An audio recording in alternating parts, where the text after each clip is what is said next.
Bloomberg Audio Studios. Podcasts, radio, news. I'm Matt Miller. And I'm Hannah Elliott, and this is Hot Pursuit.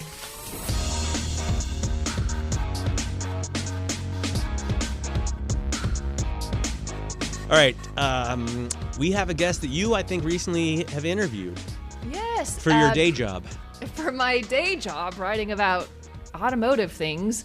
Erin Keating, who is the executive analyst for Cox Automotive, is going to join us. And she's so informative and articulate about what is really happening on the underside of the automotive market. I thought she should come on and help us understand what's going on with these high prices. Yeah, I'm pretty excited to talk to her. She knows a ton about the industry because she has so much experience in so many different Used to work at Audi positions. Actually. Yep. My first car was an Audi, by the way. The first car that I bought myself.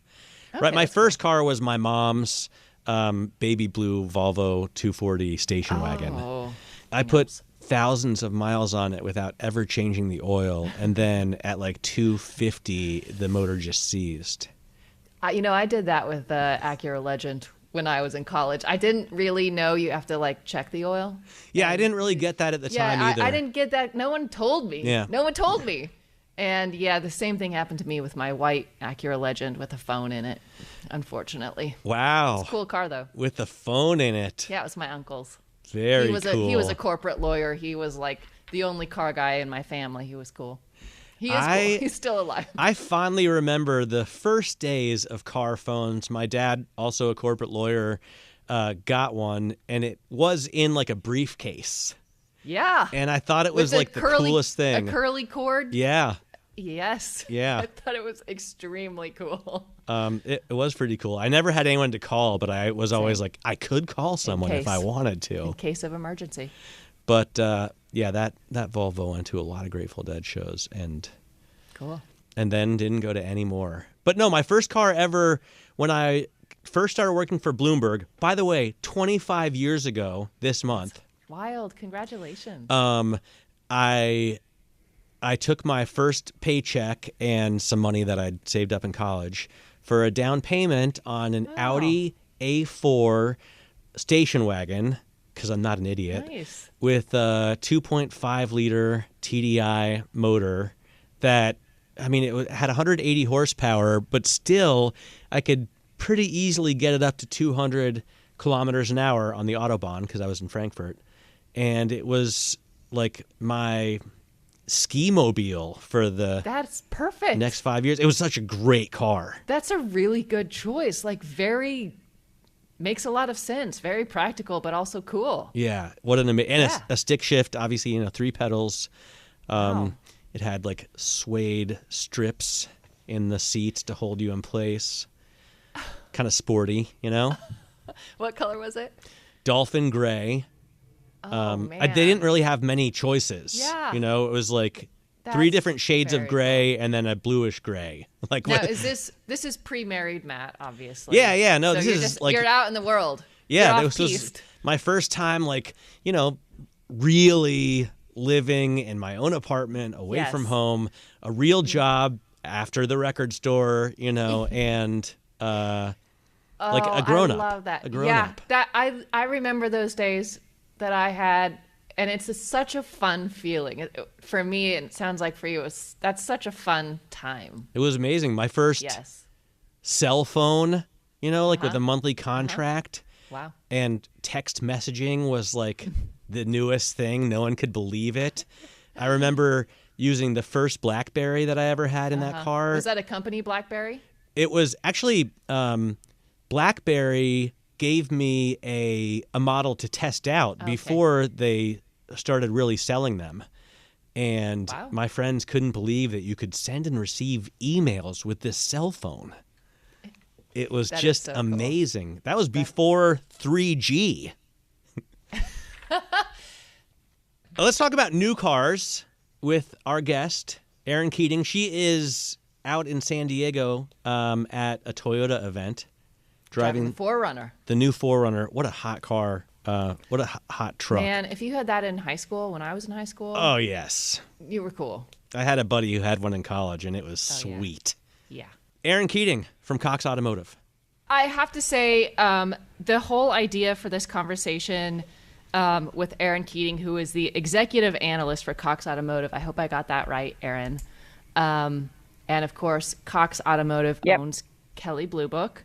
But Erin also has quite a long career in the automotive industry, and she has worked for automakers, with automakers, and now she's an analyst. And what I was getting to is I called her last week because I really wanted to understand pricing. We've just seen all of the new average transaction pricing numbers come in for 2024. And it was so insightful to talk to her about that. I said, you should come on the podcast and enlighten us both. So, Erin, we're so happy to have you. Of course. Thank you. Thanks for joining. Appreciate you know it. what's funny? I've been focused on pricing as well because with the threat of 25% tariffs against Canada and Mexico, Right. I saw an estimate that new car prices could rise by another 3,000.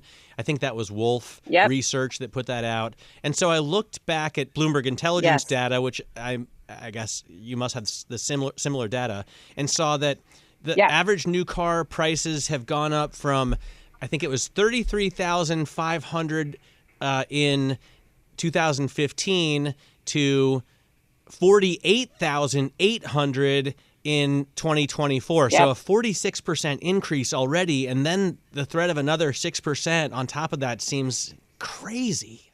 Will be crippling. And we think that's a fairly low number, could be, depending on which models we're talking about. And how many, again, I think Hannah, you and I were talking about the fact that tariffs, will be impacted also just on how many times the cars or the componentry is going back and forth across the borders. We don't yet know how they're going to solve for that challenge. If a part is going from here over to Canada or down to Mexico and getting put into a component, and then that component as a unit is being sent back over here or being assembled there, if that's where it will add to the cost. Theoretically, you'd hope that they'd think through that logistically, but how do they track the sheer logistics and needs in the supply chain to manage that complexity? I don't have a ton of confidence in. Let's talk about pricing, though, in general, because it's been a big issue, especially during the pandemic. They just took off, not just new cars, but used cars. Is it just me, or do automotive products just take up a larger share of our income now than they did 10, 20 years ago? No, they for sure do. And there's a lot of reasons that they do. And there's the cost of ownership, even though a lot of people, Kelley Blue Book and other groups, look at total cost of ownership. It's a little bit tough for consumers to understand because most consumers will look at their monthly payment. That's what's really helping them make their decision. But that monthly payment, which includes insurance and things like that, those prices are also going up. So it's not just even that the car itself is more expensive and taking up a bigger share of your wallet. Ancillary expenses that you have around that have also been rising. So it's not your imagination. It is happening. And I know we spoke about the reasons for this. I mean, this is not some arbitrary thing that automakers are deciding we would like to make more money, therefore we're going to up our prices. Can you just run down, it's going to be a repeat of what you told me, but there are so many complicated factors. Can you run down for our listeners what goes into the pricing structure of why a car is priced a certain way? Absolutely. And you mentioned, Matt, about COVID and how the costs went up. Yes, there was a supply and demand challenge within the market that did help increase prices. So some of that pricing did go up based on a supply and demand, pure economics. But over the course of the years, I think what a lot of consumers don't necessarily understand or want to face about themselves as consumers, especially in the U.S., is that we're very picky in the U.S. I think I was working with one of my guys in Kelley Blue Book recently to see we have over 630 variants of vehicles in this country. 630. So I'm here right now at the 4Runner launch, and they have 9 different levels of the 4Runner itself coming out just for the 2025 edition, 9 different variants. And within that, remember, colors, interior, exterior, trim packages. These things get really expensive to have to come up with the right production planning to get the right amount of each type of vehicle that every American wants, and they want it just so. And so the complexity that we've demanded as consumers in U.S. has certainly put the pressure on manufacturers to build to our specifications, so to speak. And that's done and planned, as we know, 2 to 3 years out from the product cycle. So those complexities start to pile on pricing, which is why you see a lot of companies trying to go towards, platforms that could be agnostic across a couple of different models and so forth. So the complexity, I think, is a really big one that we just don't give enough credit to, and that consumers, to be a little harsh, don't take enough responsibility for why the cost has been driven up by a lot of that. Certainly compliance and regulation complicates the cost structure of things. We know that even the most recent regulations that are coming through around the braking, being able to, your car needs to be able to brake over 60 miles an hour. Like every new feature that we are putting into the complexity of the US market specifically. I've talked a lot about this with people who are looking at the Chinese market and saying, the Chinese can somehow build cheaper cars. Just remember that a lot of the markets they're selling those cars into don't have the regulation that we have for safety purposes and so forth in North America. And so therefore the homologation requirements can become more expensive. So that's another reason. But we are also moving towards this transition with the powertrain. And right now, electric vehicles are not profitable for most auto manufacturers. You know what? I hate electronic parking brakes. I miss a handbrake in a lot of vehicles, and I think many fans of cars, like people who really love vehicles, miss the handbrake and don't like the button, the electronic handbrake. Yep. Is that a regulatory thing? That's a good question, Matt. I can't imagine it is, because there's still plenty of vehicles that have the push brake for your foot, the pedal brake. Oh, that's true, yeah.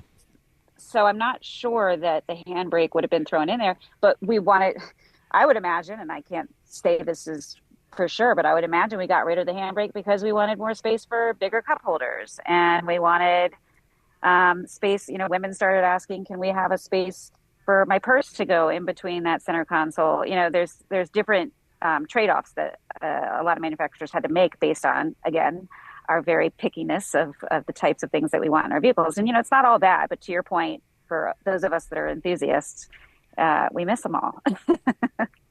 What I think has been, and tell me if I'm wrong, Erin, but my impression of some of these programs like the Black Badge program and the Night Series program, Rolls-Royce has their Black Badge, Mercedes has a Night Series, that kind of group together some sort of special customization and in a way that makes the buyers feel that they are special and they can reflect their own personality in the cars.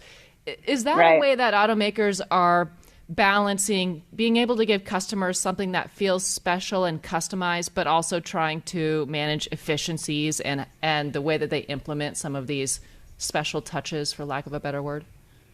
Sure. I mean, you're talking, of course, about brands that are very high luxury. And so, their profit margins are a little bit bigger and allow them to do a little bit more customization or create more specialness in their products. But we're seeing that also carried down market into more affordable lineups as well. So for sure, I think it's a matter of helping customers to feel more special, especially in the luxury market. The more you go down market, it's likely that people are believing that the younger generation wants that type of specialization. And, now that you can, customize your environment anywhere you are, I think that and I'm not sure it's true. I'm not sure that the next generation needs that type of specialness, but I think we've all convinced ourselves, given the proliferation of all of our connected devices, that we need those types of things everywhere. And, maybe if we didn't give them to people in vehicles, we'd still be dealing with cars that were a little bit more affordable and probably everyone would still love. Like windows that you have to crank to roll up rather than push a button. Exactly. I've got my 1983 BMW 318i, and it's got its stick shift and roll down windows and non-power steering. And I am teaching my children to embrace, this is what a car used to feel like. That's awesome. I think part of that is padding margins, because I noticed recently Harley Davidson now charges, if you want black finishes instead of chrome on your forks and your exhaust and so forth, they charge you $1,350 extra. Now that's not because it costs them more in Milwaukee to put black finishes than it does chrome finishes. It's because they know everybody wants the black finish, and it's an opportunity for them to raise the price. Yeah. Absolutely, for sure. I think you're dead on there, Matt. I mean, the manufacturers have to look for ways in which to keep the profitability at a reasonable level for them to be able to continue to move into the next generation, again, of powertrains and so on, and technology. That for sure, if there's an area where you think that there's consumer demand for a specific specialization that you can, charge a premium price for, that of course will always help them with their margin, meeting the margin Erin, numbers. one thing that you mentioned we spoke about that I thought was so interesting is how you really emphasize that the more expensive cars are gaining ground. I think you said that cars that cost at least $80,000 increased 37% in December compared to the previous year. And the average price of a vehicle in that segment was over $100,000. So that to me says, and I think you touched on this, people either want the most expensive, all of the options, or they want a very, very basic minimum mover and not none of this middle ground. Is that what you're seeing? Yes and yes. For luxury, for sure, we're seeing that all the bells and whistles are now just an expectation. And so typically people will go for the higher trims. I think it certainly continues to speak to the bifurcation of our market. Also, we've seen this trending for the last couple of years, and so the rich keep getting richer, and it is becoming less affordable for lower to mid income. But we did see, inflation did drop a little bit for the lower quintile. I think last year we got to a gap of over 20% gap, where the lowest income quintiles were feeling inflation at as high of a 22% rate versus the highest income quintiles who were, floating there around the 3%. So it really does depend on what part of the market you're in, the income quintile you're in, with how inflation actually feels to your budget. So those lower trim cars are going to always be more attractive to individuals that really just need a mode of transportation, as opposed to looking for a car that they're, loving and living. Luckily for them, these days, even the lowest trim of most models are really superior cars and great modes of transportation. You're really hard pressed to find a car that's just a complete, bare bones, not worthy of having. But part of the reason you see interest in China is because they reportedly can build a car for $14,000. Well, again, once that gets homologated for the U.S., it will be different. But there's also a very healthy used market, and I hate to keep bringing up Harley Davidson, but I've been kind of obsessed lately. And to be fair, they sell $45,000 bikes, so we're talking about the same price level.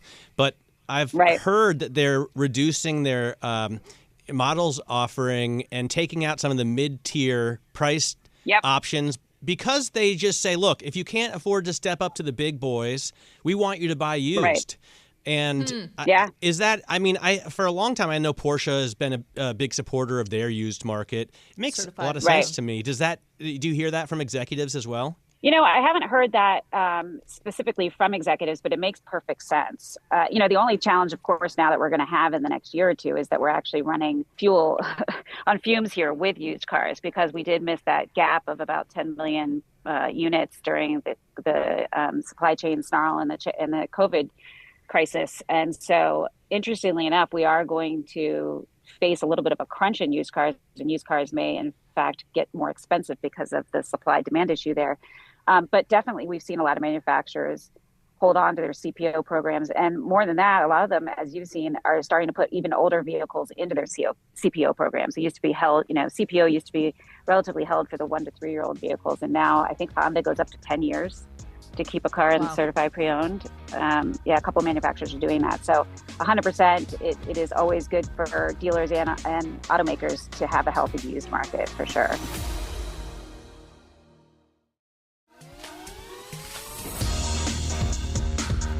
Let's talk about the new vehicles as we enter a new year. You're out there looking at the new 4Runners. So what do you like? What's exciting? Well, I will say, having just driven this 4Runner, it is amazing. I forgot how much I love them. I've had 2 of them in the past. And honestly, talking about budget, I drove the SR5 today, the lowest of the trims, and it was fantastic. So I'm excited about that. I'm excited about them coming out. This is, I think, the 6th generation. And so they don't come out with them too often, totally revamped, and it's still the same old good 4Runner. So I'm excited about that. The back window still does the back window still go down? Not only does it still go down, Matt, but they told me it's on for permanent. It will always be a power back window. Nice. Yes. I love that. Fantastic. I love that know, truck. right? I mean, I think it's sort of underrated. People don't mention it a lot when you're talking about, SUVs. And one of the issues has been that it's chronically underpowered. Like they always offer it with that 300 horsepower V6, and I think it's now it's a 4, right? Yeah, they're going up to, I think the top line, I should remember this because they literally just gave us the walk around, but the top line, I think is, over 400.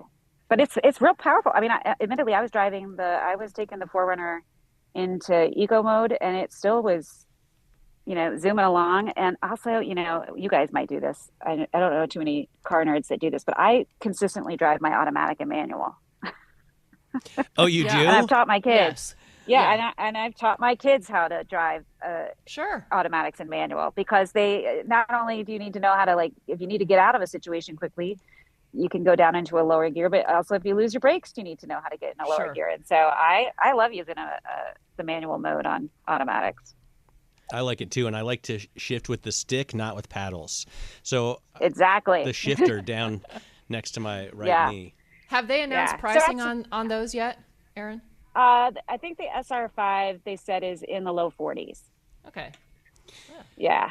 But so that's exciting. I always love seeing a good old vehicle that's been around, and talk about keeping their used car rates around. I mean, the 4Runners especially hold their value for so long. So that's a sweet another great used truck. For those. Absolutely. Sweet used truck. Yeah, exactly.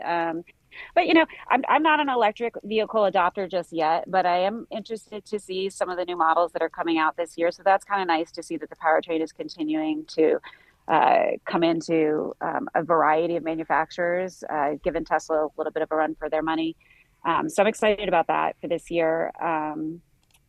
Let's see what else is coming out this year. What are your favorites? I mean, if I talk about the SUVs, I'm thinking about them a lot because I'm currently driving a GMC Yukon Denali Ultimate. Okay. And jeez. God, all right. Do I love it? I mean, I was telling Hannah, coming home from the airport the other day, my heart just connected with that 6.2 liter V8, and I kept sending myself voice memos, trying to put into words what I was feeling. It was just pure bliss. And the 10-speed transmission, I couldn't even feel it changing gears. It was just giving me exactly what I wanted when I wanted. And I love it so much. And it's obviously huge. It's a body-on-frame truck. There are not many of those left. You got the Ford Expedition and Nissan Armada, and that's pretty much it. And it's the only one. The Armada's nice. But this is the only one with a V8, right? Yeah. They've all done away with their V8s, and the only problem I have with it is the thing it's so luxurious, right? But it has 24-inch wheels, which is just so stupid because huge. You want to be able to drive over curbs, and you're going to pop a tire as soon as you get anywhere near a bump in that thing because the tires are so low profile. It doesn't make any sense to me. But I love the vehicle. Yeah. Matt, did it fit in your garage?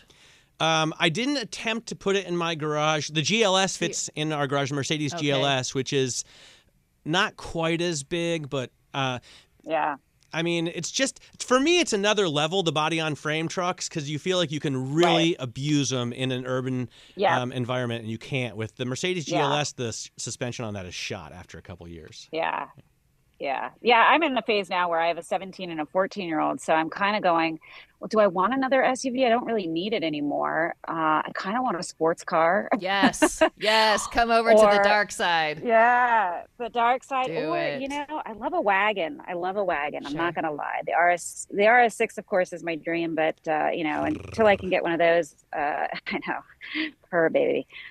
Those are just my favorite. But yeah, so I do love a wagon. I think we should really normalize those more often. They're such a mystery because everybody who works in cars loves a wagon. Every blogger, every YouTube content creator, influencer, everyone. And the automakers say they can't sell them. I don't get it. Yeah, I don't get it either. If I'm buying an M3, I want it in a wagon, right? Right. Who would ever choose the sedan when you can get the wagon? I know. I 100% agree. And why would you ever buy a minivan? Just get a wagon. Yeah. Right. I'm very Exactly. against I know, minivans, but I think. I've heard from minivan lovers, especially men who love them. It's like the captain seats. They're all Oh, about that's it. what So it's funny. about? You can walk Yeah. around Yeah. inside the Oh, wait. minivan also. Actually, Matt had an experience with a minivan in recent Yeah. history. And you did like Nice. it was the seat. It's the wasn't seating it? position, and Yeah. you can kind of move around more inside them than you can in a station Yep. wagon. It's not the Yep. same as a car, but they're Yeah. embarrassing. I get it. I mean, you couldn't pay me to drive one, but I get it. I can see the appeal, but no, thank you. I'm in the car buying mode right now. So it's kind of interesting in the position that I'm in, knowing the cost, the affordability, like we're talking about, and how expensive these things get, and interest rates and everything, and trying to navigate like, oh, what is it that I want to do? I might even go back to leasing. I know that's I was crazy, going to but ask. I mean, Is why that not? a bad word? I mean, for a lot of people, it's a bad word because, we've convinced ourselves that it's a way more expensive way to purchase a car. This is But what our again, that parents taught monthly us. payment, right? But the monthly payment's what most people are shopping by. And you can just simply, now that leasing's coming back, you can simply get a more expensive car for less money per month. And with the pace of change of technology, Yes. to me, it just especially seems to for make a lot of electrics. sense. Right. Yes, Absolutely. If you got a for battery, sure, if you're electrics. like Hannah and I were talking in our last podcast with Alex Royd about battery degradation, and I don't know the Yeah. exact figures, and maybe my fears are a little bit overblown, but I just think I want someone else to own that problem. So if I'm getting Right. a hybrid or, God forbid, a fully electric vehicle, and there are some out there that I do like. I like the Kia EV9, for example. Fantastic. Yeah. I would lease that, because then Yeah. Sure. at the end of the lease, I can get whatever the newest, better thing is, and also I don't have to worry about the possibility that the battery lost 50% of its. degrading. Yeah. Yeah, I mean, we have an EV battery solutions group within Cox Automotive, and I will give you some assurances that what we've seen from a degradation perspective, it's so low. The batteries really aren't degrading very much, so it's really not something to be worried about. Neither is range, of course, but a lot of people still, I think most people's anxiety now, as I like to say, is charger anxiety. It can't be range. We can go just about as far on an EV as we can on an ICE vehicle, and the degradation really is proving not to be that big of an issue. But more importantly, I think the leasing makes sense also because it's just such a new technology still. We're going to see such advances that you're going to want to be able Sure. to switch out quickly. And we've Upgrade. kind of exhausted the advances that we're making in combustion powertrains. So we need to recognize that, for me at least, leasing an EV makes sense because of that, because in 3 years it might just be a very different car. By the way, on that note, Erin, we've Hannah and I have been emailing back and forth with a listener who is wondering about buying a slightly used luxury EV. So, everyone wants to get like a 2020 Range Rover, right? Because then you don't take the initial hit. Somebody else eats the depreciation. But the worry is, as soon as they're out of warranty, is it going to become a money pit? And I think it's a valid concern for not just a Range Rover, which obviously they're notorious for that, but also for a Mercedes GLS, a BMW X7, any of these big The SUVs. Yeah, they have the expensive air suspension, and if something goes wrong with that, you're out $5,000. And all of these electronic systems are worrying. What do you think about a gently used a luxury SUV? What would you choose? As far as an EV or just any? No, any luxury SUV. Any Not luxury EV. truck. We said EV, but we meant SUV. I meant SUV. Yeah. Sorry, SUV. Ooh, that's a good question. I mean, Range Rover. I wouldn't mind one of those for sure. And I agree with you. It's nice to have someone else capture the depreciations that you don't have to. Gosh, you're asking me to pick my favorite baby. I don't know. I think the question about the Range Rover specifically too is they do have a certain reputation for not being very reliable from that era and just for always being in the shop. And I'm curious, is that a earned reputation? That is a good question. I don't know that I have any data in my back pocket to tell you. I haven't looked at the Range Rover recently all that much because it is a fairly low volume model for what we look at Cox Automotive. But, I think most cars these days are a heck of a lot stronger and better built than we function in our memory of how vehicles used to be. I mean, even if you think about the fact that the minute you mention a luxury, especially perhaps a German luxury, everyone's like, oh, I'd love to have one, but the expense of fixing it, and it's like, are we saying that because we've been conditioned to remember that it was always so expensive to buy a foreign I think car? a lot of it is. I think it's people who don't actually own and know, and they just repeat what the popular wisdom is, which is not actually accurate. Right. Exactly. And the warranties are lasting so much longer. And there are plenty of, not to give a little boost to the F&I office, but there are plenty of, products that you can purchase if you're so worried about the quality of the vehicle that aren't terribly expensive and would insure you against any of that kind of stuff happening. And again, with regulation and recalls and things like that, a lot of times the manufacturers can be put on the spot to have to pay for the specific repairs or recalls that happen. So I don't know. I don't know that it's a bad idea. Used is always going to be a good choice, I think. It's funny because I giggle a little because Doug DeMuro bought the previous generation Range Rover, the I think 322, and he got a bumper-to-bumper warranty from CarMax back in the day, remember? And then everything went wrong with his truck, and CarMax ended up paying out like 50 or 60 grand.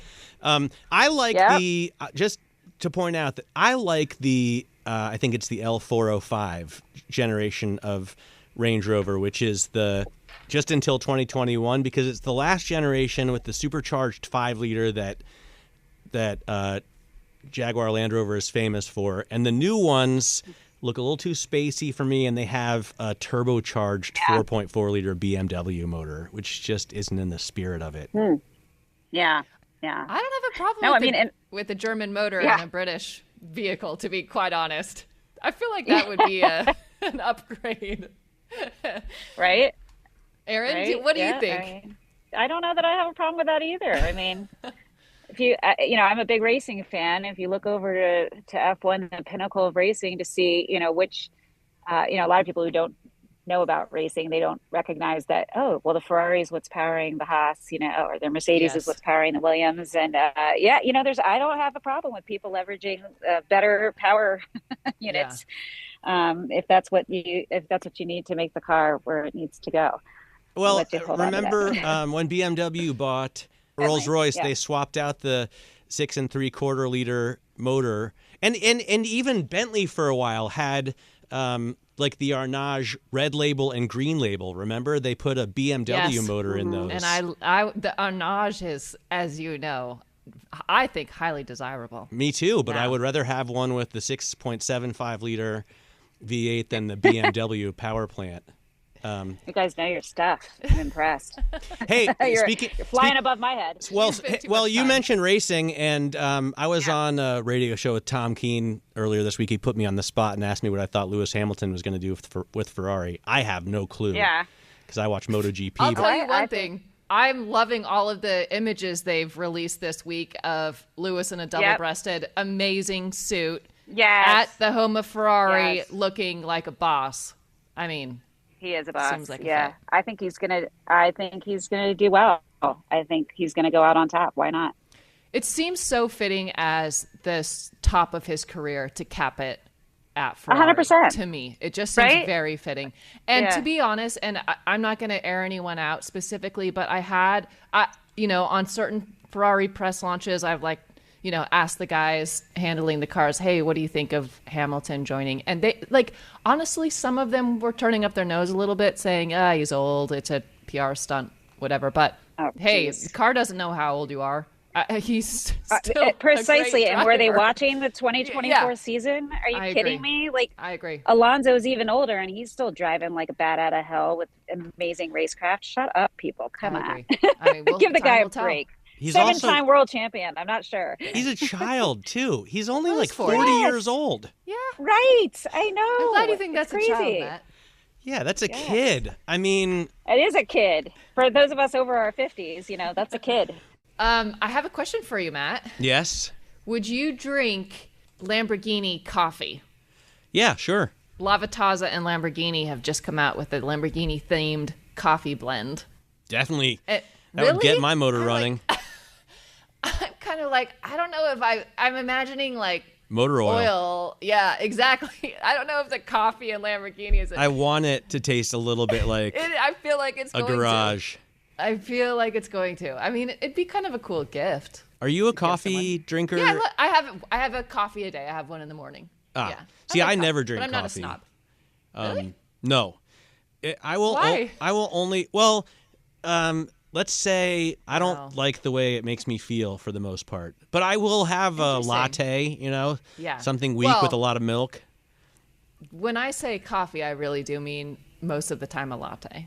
I'm using coffee colloquially here. I have gone to. I used to go to when Italy was hosting the G20. I would go there in my other job and got hooked on drinking the espressos there. I love an espresso. But it just really got me wired. Oh yeah, I know. I know. I can feel it. Yeah, those will fuel you for quite a while. I stay away from that. But I would definitely try one if it was because Lamborghini is one of my all-time favorite brands. This is why I asked. I love Lamborghini.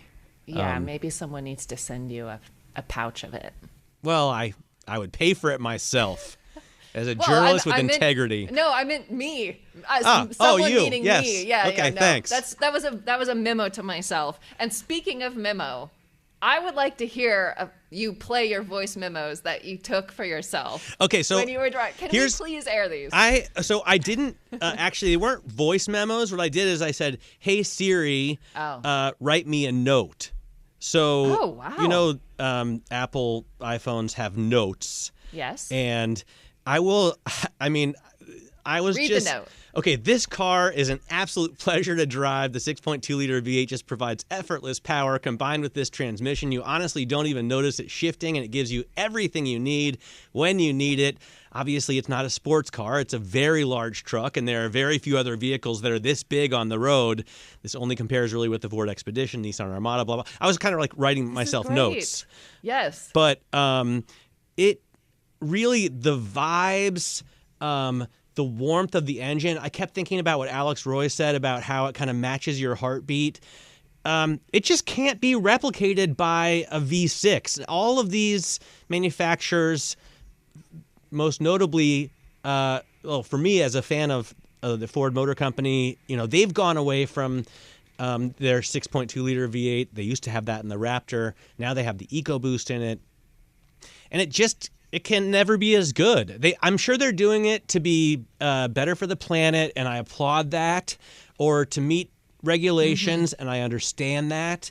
But it's just not something that I would want to spend my money on. Even in the high output form, like the Bronco Raptor, it's a great motor. Like the power delivery is awesome, and it also, you're never lacking. Sure. But it doesn't give you the same feeling of luxury, No.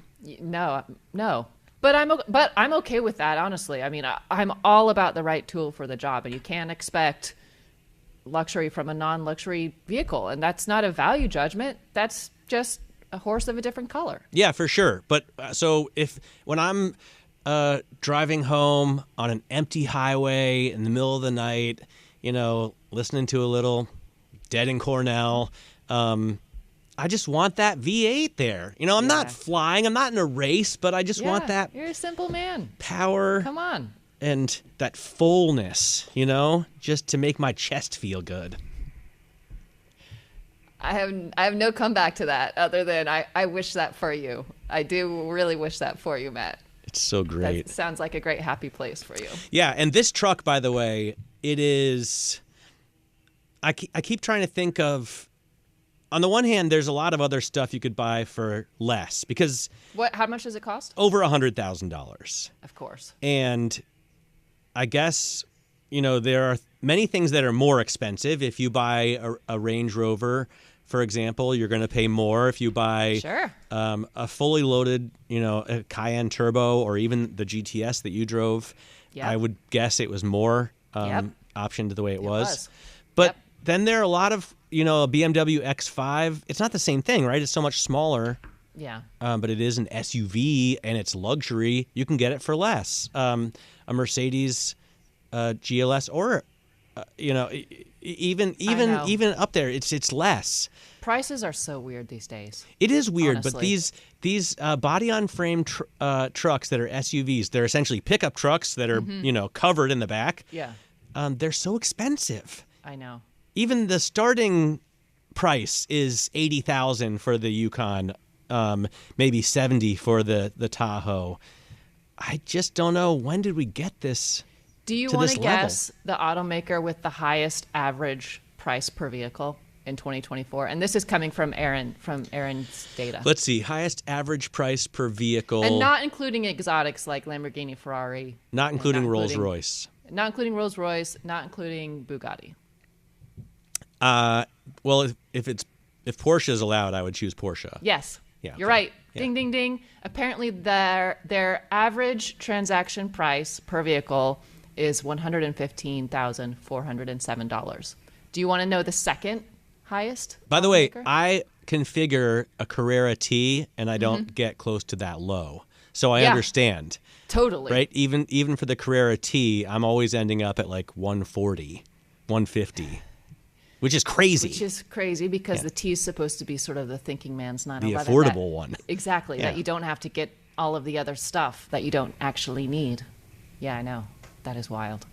What was your other question? Do you want to know the second? Oh, the second highest ATP highest. automaker? I was surprised by this one, actually. But we've mentioned it on this show. We've mentioned this brand. Is it Mercedes? No. BMW? Nope. What is it? It's Audi? Land Rover. It's Land Rover. Oh. Isn't that interesting? That's crazy. I know. Land Rover is also over $100,000 averaged per vehicle. It's at $102,703. I guess that's because they don't have many lower priced options. I think that is. Yeah. It's all SUVs. They're all big. They're all heavy. They all have a bunch of There's no mix. stuff Like in it. even Porsche, Right. you can get the Boxster or the Cayman. And BMW. You can get some True, a entry lot level, and that of- pulls their number down. You can get a ton of lower priced Totally. BMWs, and that's the same for Mercedes. Yeah, Totally. for a Land Rover, you can only get basically after the Discovery, you get like a Range Rover Defender, Sport and a Range Rover. Or, yeah. Oh yeah, Defender. I You always could forget get a it. But Defender, they're priced Discovery, or ridiculously. a Range Rover. Completely. Yeah. Yeah. I know. Isn't that wild? I mean, this is why in my own personal life, today I drove a $3,000 Rolls Royce to work. And I was- $3,000? well, and it drives? plus a trade. Yeah. Well, plus a trade. Okay. That's the fine print. It was $3,000 plus a minor trade. But, yeah. And I was very happy. You are very brave and have also been very lucky when it comes to buying, classic cars and not having massive repair bills. I was thinking yesterday, I don't need to gamble. I drive an old car. That's my tagline. And you've never had like all of a sudden a $10,000 bill for that car. Not at 10,000. No. No. What But, is it, a 1971? The one today is 83. Okay, you have multiple Rolls Royces, but Yeah. But 75 yeah. is the other one. I should stop talking now because I sound really snobby, but these are not expensive cars. No, which is it's the awesome. point. I mean, props, respect. But yeah, it's a little bit of a gamble for sure. We've talked about it before. Sometimes you think, why am I doing this? But it's fun. And it's also, exciting. it's not as much of a gamble as it turns into when you get a late 80s into the Yeah. 90s. Yeah. To get out of a car from the 70s and into a car from the 80s, depending on the brand, is a world of difference. And the 70s, to me, at least in Rolls-Royce years, feels very closely connected to the 60s. The minute you get into something in the 80s, it feels very modern compared to the others. It's And can interesting. be much more expensive to repair. Yes. Yeah, I still want a Corniche or a Camargue, and those are more expensive. They're out of my price range, and they're later models. So, yeah. All right, what do you got coming up? Anything good? You know what? No, I have nothing good. Everything has been delayed, postponed, or canceled because of the fires. Ah, yes. So, I do have an electric Macan coming. I do have an electric Escalade coming. Still got that Vanquish coming, but they've all been kicked down the road a little bit because we are still sort of digging ourselves out of fire stuff, which is right and completely understandable. But I know you're going to Indonesia. I have an 18-hour flight to Singapore, and then from there to Jakarta, from there to Sarong, and then I take a boat about 5 hours towards Papua New Guinea. Yeah, it's a long trip. Wait, can you explain the genesis of this trip? So I am going to Raja Ampat, which is in between Indonesia and Papua New Guinea, and it's probably the best diving in the world. Oh. And I've been there already many times with my wife. In fact, we got engaged there. Oh, and wow. It's just our favorite place to go. But it takes forever to get there. Yeah, that's very dedicated. Yeah. And so you can make a choice, like, well, first off, which direction you're going to fly, and then break up the trip a little bit to make it more bearable. So last year we went via Tokyo, and we stopped in Tokyo for a couple days to recuperate. And That's fun. This year, I'm going to go to Singapore, and we're going to hang out there for a couple days before we go on to Indonesia. Cool. Wow. Wow. But right now, I'm looking at an 18-hour flight, like nonstop, and that's like, What's what, your 9 coping- movies? What's your coping mechanism for an 18-hour flight? I mean, I don't really have a coping mechanism. Yeah. I've never been on an 18-hour flight neither. before. Me neither. I think the farthest I've gone is Cape Town, and from Paris. That's a long one, but that's not 18 hours. I don't know. I guess I'm just gonna. I bought the Power Broker, which is a very long book. And Sounds riveting. I'm gonna download a bunch of movies. I guess I'll have internet access. So Now, I didn't realize you're a scuba diver. yes. Well, Yeah. we have that in common too. I love- Patty's certified. I love it. You're not traveling with equipment, are you? Yeah, I bring all my gear with What? me. Not Why the not tanks. just rent? Okay. I want my own BCD so that I Okay. am familiar with it. Sure. And, I'm an odd shape. I'm very long and lanky, so I won't fit into a wetsuit, no matter how big of selection they have. Wetsuit. I mean, I don't need much of a wetsuit because it's going to be very warm water.